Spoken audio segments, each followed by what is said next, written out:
Welcome to the Parker Daniels Show. My name is Anthony Parker. That's right, the Parker Daniels Show, where we make changes, no excuses.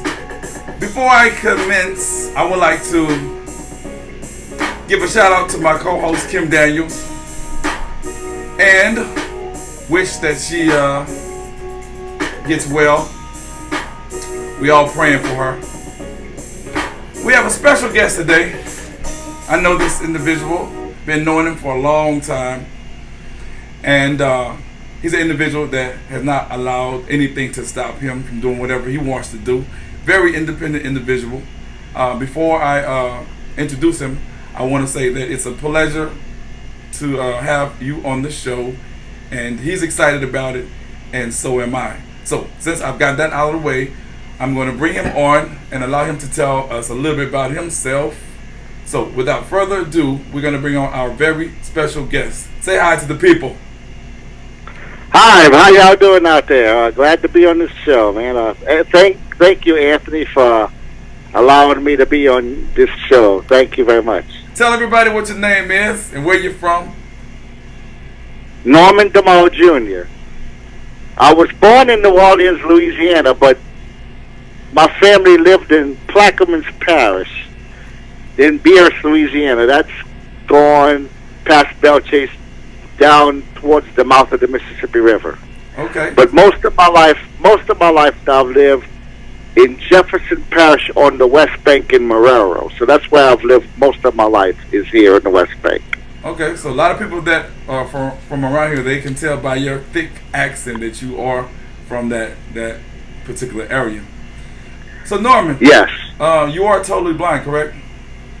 Yes, I was born blind. I weighed 1 pound 6 ounces when I was born. I was premature. They think the oxygen in the incubator caused my blindness. So that's what I weighed, 1 pound 6 ounces. Okay, you were a small baby, but he's not small now, y'all. He's a big fella. Oh no, I like to eat too. I love good what's food. Your favorite dish? Oh man, that's for fresh. I love me some soft-shell crabs now. Okay. Yes. They got a lot of crabs on here. So Norman, as a blind person, describe what your life was like. From the infant stage to your teenage years and what have you. Oh man, I just didn't no surrender. I did whatever sighted people did. I got out and played sports and just did different activities what my sighted friends did, skateboard and, rode bikes. I mean, whatever my friends did, I did a lot of the same things. Rode horses when I was young, so nothing really stopped you just because you couldn't see. There was no limit to basically. No limits. We're coming up in your teen years. Was there anything that maybe a sighted person would see you doing, and they would be like in a state of awe? Let's see.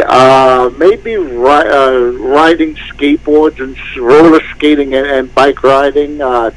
Maybe that, and then as I got older, like I actually went jet skiing with some friends and drove the jet ski. My friend, he sat behind me and told me which way to go, so I drove the jet skiing and inner tubing and rode water slides. I've done that.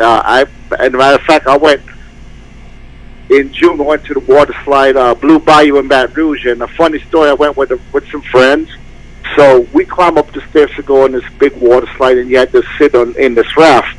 So my friend, she asked the people. She said, "Can you help my friend step into the raft? He's blind." And this lady behind her went, "He's blind!" Like really shocked. It's like, yeah. So that was an amazement for her because a lot of people, as sighted people, probably think we can't do certain things and whatnot. So you made a believer out of her. I'm quite sure, right? Right. And I guess maybe some sighted people may get amazed when they, because I enjoy sports. Like I'm a big Saints and big LSU fan. I've been to a few Saints games. Never been to an LSU game yet, but that's on my bucket list. And Anthony, if you can remember when I was a young kid, I used to love to watch pro wrestling. Yes, I did remember. And I started watching that since I was 2, and my family never watched it, but I just turned it on one day and just got hooked. I just started listening to it. I could tell what's going on, and I still go to wrestling matches every now and then. I still watch pro wrestling, and I love football and everything. So I've been, I still watch my pro wrestling. Off the top of your head, name me one of your favorite wrestlers. Oh, back in the day, man. He's dead and gone now, but JYD, Junkyard Dog, was definitely one of my favorite wrestlers. He was definitely, he really was. I really enjoyed him. So did you receive a lot of support as a blind person from your family, briefly? Oh yes, most definitely. From certain family members, yes, but yeah. Okay. So over and all, you considered yourself to be an independent blind person. Didn't let anything stop you. What school did you attend, by the way? I was attended LSB, Louisiana State School for the Blind, and then they changed the name later to Louisiana State School for the Visually Impaired. So I was there for both names. So okay. Was there any teachers? Were there any teachers there that mentored you, or anyone that played a significant part in your life to groom you to become the person that you were? Let's see if I can think any right offhand.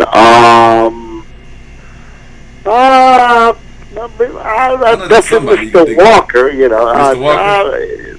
Mr. Walker was one. Yeah, okay.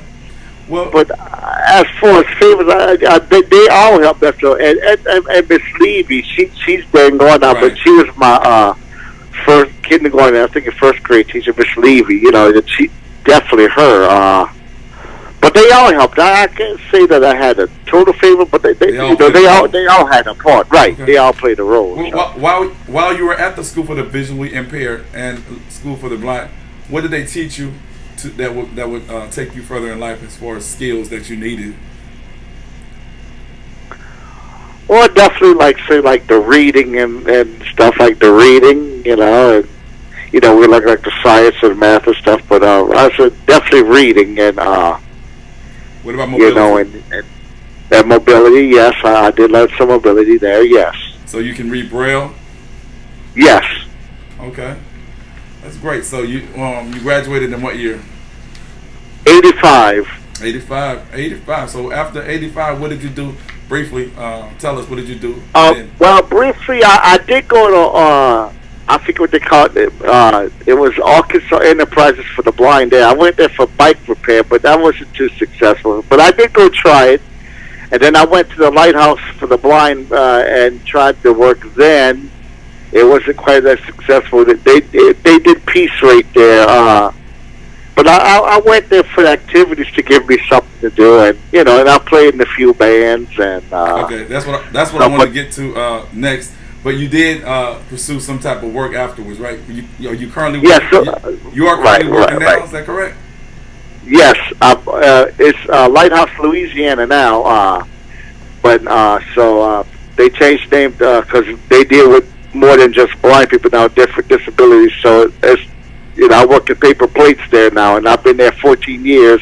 14. And then also in 2001, I went to UNO, and again in 2013, it's called TRAC, TRAC. I forget exactly what it stands for, but they teach you blind people how to use computers.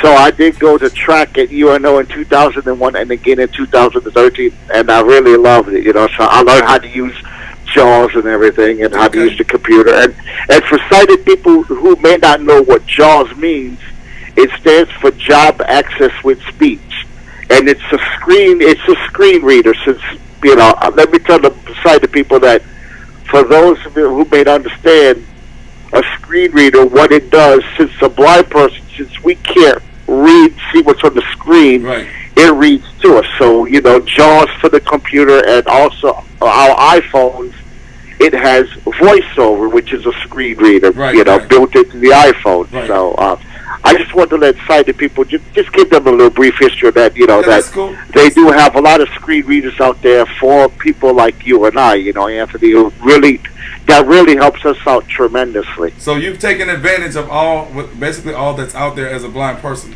right?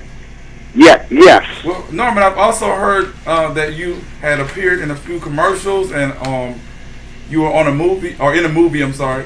If you could just tell us briefly what that was like.